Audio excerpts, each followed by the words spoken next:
नमस्कार विद्यार्थी मित्रांनो, आज आपण बघणार आहोत अशा काही टर्म्स ज्या टर्म्समध्ये खूप साऱ्या विद्यार्थ्यांना कन्फ्युजन होते. जसे की बघा प्रोटोप्लाझम, सायटोप्लाझम, सायटोसोल आणि न्यूक्लियोप्लाझम. या अशा कॉन्सेप्ट आहे की ज्यामध्ये खूप सारे विद्यार्थी कन्फ्यूज असतात. नेमकं प्रोटोप्लाझम कशाला म्हणायचं, सायटोप्लाझम कशाला म्हणायचं आणि सायटोसोल कशाला म्हणायचं.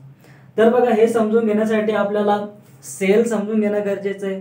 सेल काय आहे, सेलचं स्ट्रक्चर काय आहे हे आपल्याला समजून घेणं गरजेचं आहे. आपल्याला माहिती आहे बघा सर्वच्या सर्व सजीव या सृष्टीवर जे काही सर्व सजीव आहेत ते सर्व सजीव बनलेले आहेत सेल पासून. Cell is a structural and functional unit of life. जर आपण सेलचं स्ट्रक्चर बघितलं तर आपल्याला बघायला भेटेल या ठिकाणी सेलला एक स्पेसिफिक बाउंड्री असते. आता आपण हे ॲनिमल सेलची गोष्ट करतोय म्हणून या ठिकाणी सेलची जी आउटर लेअर आहे ती असते प्लाझ्मा मेम्ब्रेन. पण प्लांट सेलमध्ये आपल्याला माहिती आहे प्लांट सेलमध्ये जे आउटर मेम्ब्रेन असते, जे आउटर लेअर असते सेलची ती असते सेल वॉल. पण ॲनिमल सेलमध्ये जी आउटर लेअर असते ती असते प्लाझ्मा मेम्ब्रेन. तर या ठिकाणी आपण ड्रॉ केलेलं आहे प्लाझ्मा मेम्ब्रेन. Plasma membrane. तर या प्लाझ्मा मेम्ब्रेनच्या आतमध्ये हे जे स्ट्रक्चर आहे, ठीक आहे, तर या ठिकाणी फ्लूइड असतं. सेलच्या आतमध्ये काय फ्लूइड आहे. फ्लूइड म्हणजेच काय, जसे की वॉटर असेल, त्यानंतर त्या ठिकाणी जे काही प्रोटीन असेल, एन्झाइम्स असेल, हे सर्वच्या सर्व त्यामध्ये प्रेझेंट असतात. आणि त्याचबरोबर तुम्हाला या ठिकाणी खूप सारे असे स्मॉल स्ट्रक्चर या ठिकाणी बघायला भेटेल. जसे की मायटोकॉन्ड्रिया आहे, त्यानंतर गॉल्गी बॉडीज, त्यानंतर एंडोप्लाझ्मिक रेटिक्युलम, त्यानंतर लायझोझोम्स, असे वेगवेगळे स्ट्रक्चर आपल्याला सेलमध्ये बघायला भेटतात. या सर्व स्ट्रक्चर्सला आपण कॉमनली म्हणतो असतो सेल ऑर्गेनेल्स. काय म्हणतो असतो? सेल ऑर्गेनेल्स म्हणतो असतो कॉमनली. ठीक आहे. तर सेलमध्ये बघा काय काय, तर फ्लूइड आहे, त्याचबरोबर सेल ऑर्गेनेल्स आहे, वेगवेगळ्या सेल ऑर्गेनेल्स आहे.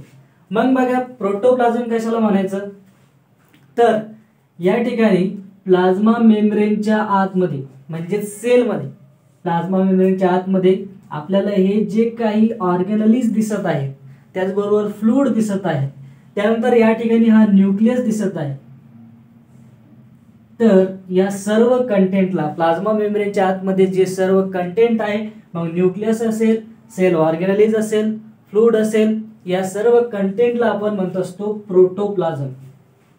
ठीक आहे. त्यानंतर बघा सायटोप्लाझम काय. सायटोप्लाझम बघा या ठिकाणी प्लाझ्मा मेम्ब्रेनच्या मध्ये जे ऑर्गेनेल्स आहे, ठीक आहे, त्यानंतर हे जी मॅट्रिक्स आहे, हे सर्व मिळून याला आपण म्हणतो असतो सायटोप्लाझम एक्सेप्ट न्यूक्लियस.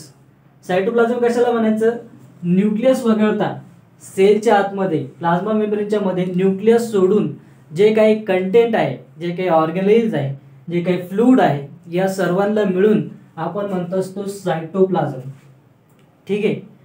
त्यानंतर मग दोघांमधला डिफरन्स काय, प्रोटोप्लाझम आणि सायटोप्लाझम मधला डिफरन्स काय, तर प्रोटोप्लाझम म्हणजेच all the content inside the plasma membrane, but cytoplasm म्हणजेच काय, all the content inside plasma membrane except nucleus. Nucleus सोडून सेलमध्ये जे काही कंटेंट आहे त्याला आपण म्हणतो असतो सायटोप्लाझम. त्यानंतर बघा सायटोसोल. आता सायटोसोल बघा या ठिकाणी जर आपण हे ऑर्गेनेल्स काढून टाकले, सेलच्या मध्ये असणारे जे काही ऑर्गेनेल्स आहे, जसे की mitochondria, Golgi bodies, endoplasmic reticulum, लायझोझोम्स, हे सर्व ऑर्गेनेल्स जर आपण काढून टाकले तर त्या ठिकाणी जे काही रिमेनिंग फ्लूइड आहे, हे सर्वच्या सर्व जे काही फ्लूइड आहे सेलमध्ये, या फ्लूइडलाच आपण काय म्हणतो असतो, सायटोसोल म्हणतो असतो. त्यानंतर बघा लास्ट आहे न्यूक्लियोप्लाझम. न्यूक्लियोप्लाझम या ठिकाणी तुम्हाला न्यूक्लियस दिसत आहे, तर या न्यूक्लियसच्या आतमध्ये जे कंटेंट आहे, आपल्याला माहिती आहे न्यूक्लियसमध्ये काय असतो, न्यूक्लियसमध्ये DNA असतो. ठीक आहे. त्यानंतर या ठिकाणी जे काही नेसेसरी प्रोटीन्स त्या ठिकाणी असतात. तर या न्यूक्लिअर मेम्ब्रेनच्या आतमध्ये जे कंटेंट आहे त्यालाच आपण म्हणतो असतो न्यूक्लियोप्लाझम. ठीक आहे.